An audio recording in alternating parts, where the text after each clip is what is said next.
This is a complete roadmap to land a job at a top investment bank. The first stage is to go to university, and I want to make this very clear. The university you went to doesn't increase or reduce your chances of landing a job at an investment bank. You need to understand the difference between correlation and causation. Does it so happen that a lot of people that went to investment banks studied at Imperial, LSE, Oxford, Cambridge? Yes, but they're not picked because they went to those universities. The correlation is people that went to those universities are able to show a lot more during the interview process because they've been trained by people in the career services, because those universities can afford to dedicate more resources. More times than not, those students are also smarter, and as such, they can understand finance concepts a lot better and explain that to the interviewer. And also, those people that went to top universities will more likely than not be willing to literally read 24/7 to land that job, because at university, those degrees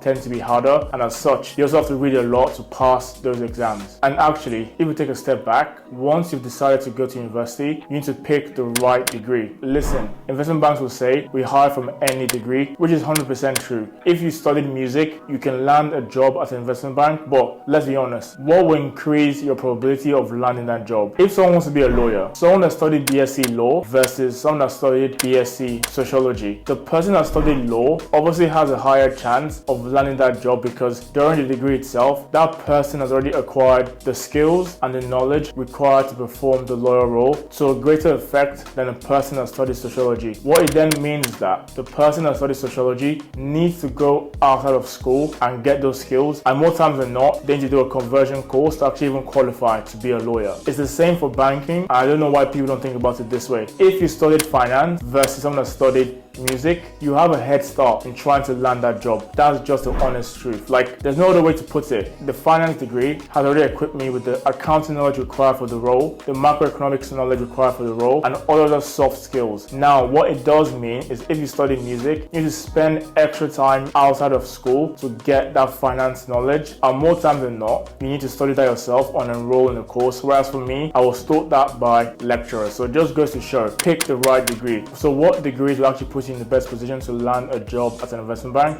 100% finance, economics, math, more or less any quantitative subject where you actually get exposed to accounting concepts and finance concepts will put you in the best light. If you know already before you actually pick your degree, you want to work for an investment bank, avoid degrees such as sociology, psychology, any sort of management degree if it doesn't have a minor in finance. More times than not, those degrees leave you jobless and not able to land roles at an investment bank, because you actually have to study a lot outside of school just to get to the same stage as someone that studied finance. Now you're in university and you've picked a degree. What should you do next? You have 3 years for university. Each of those 3 summers should be spent working at a firm that moves you towards the macro goal of landing a job at an investment bank. You don't have to work specifically at an investment bank, but it needs to be a hedge fund, a broker, asset manager, commercial bank, or even a small prop firm. The whole goal should be each summer you're getting those skills required to perform the role of an investment banker. But how do you actually get those skills, and what's the first step into landing that job? You need to work on your CV and make sure it's very appropriate. Now, don't spend needless hours obsessing over your CV and making sure, oh, have I said the exact right things? For a CV, you need to make sure it's 1 page, it's clear and concise, and I can look at it and tell what exactly you've done in the past. Your CV shouldn't take you 5 hours to do. It should take you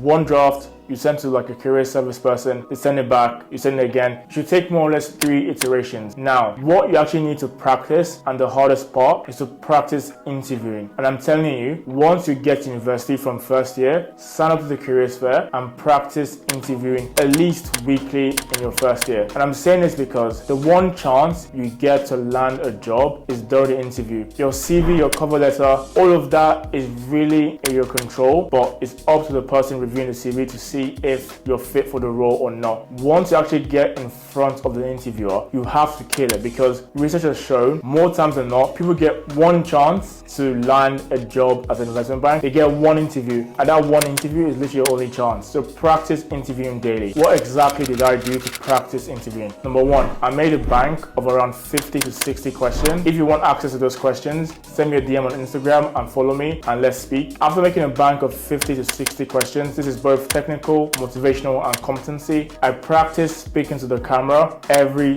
single day, or at least every week. I would respond to a question, watch my answer back, and see if I'm happy with the way I answered it. And if I wasn't, I would repeat my answer until that was literally perfect. And this might seem obsessive, but like I said before, you literally have one chance to land this job. And if you think about it, if you work for a top investment bank as an analyst, based on the recent studies, you would earn 65k base and more or less around 20k bonus. That's 85k. Most people never earn 85k in the UK, and you are able to do this as a first year analyst. It goes to show the amount of effort you need to put into the role to actually land that job. If you're enjoying the video so far, please drop a comment below and give the video a thumbs up. It'll be much appreciated. Back to the video. And a very important point when applying for jobs is to apply early and apply everywhere. I've made this point a lot of times, and I want you guys to understand how very crucial this is. Applying early honestly increases your probability of landing the job by more than 50%. If 100 people apply for a role, the CVs are checked based on the first that comes in, and if out of the 100, the 10 people that come in, those CVs are excellent, the manager will interview those 10 people first. And if out of those 10, they're happy with 5, those 5 get moved to the next stage. And by the time your CV, which is coming at number 89, is seen by the manager, they might have already made up their mind. So the key is apply early. How do I apply early if I was in university? I will set up notifications on LinkedIn for the word analyst, investment banking, literally every single day, 12 p.m., 6 p.m., 9 a.m. I'll check LinkedIn and apply for jobs. Like, I want you guys to treat this as life or death, because this is what it literally takes. The next step is to speak to people that currently work for those investment banks for insight. And honestly, don't ask me how my day was. I don't know you. I don't really care. Don't ask me what my route into banking was, because more times than not, yours might be different. So why are you asking those questions? Because it doesn't really benefit you. What you should be doing is researching a topic and coming to that banker for their insight. Let's say you approach me and I currently work for Goldman Sachs and I work in equity research and I cover fintech companies. What kind of questions should you ask me? If you just check the news, you will see that Revolut has been denied a banking license. It's a fintech bank, whatever. You can then ask me, what's my point of view on the challenges that Revolut is having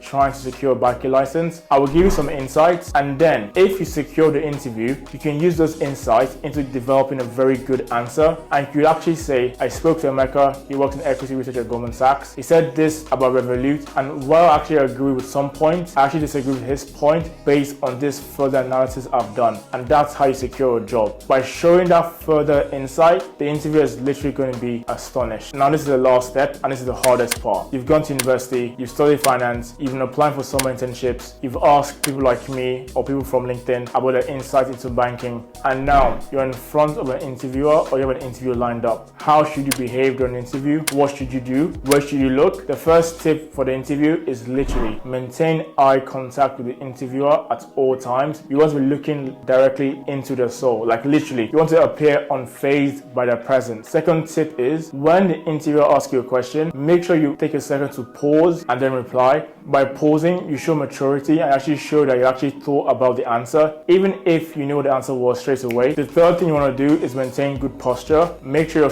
you're not like that. You want to be upright, looking dead at the interviewer. If there's 2 people, it's a bit harder to balance. You want to look here as you're responding, but sometimes look at the second person to make sure they're also engaged. You want to control the room, which is hard for a university student going against a VP or ED, but that's a level of maturity that if you can show, you will 100% land the job. So thanks for watching, guys. Hope you found that useful. Leave a comment below and I'll see you in the next video.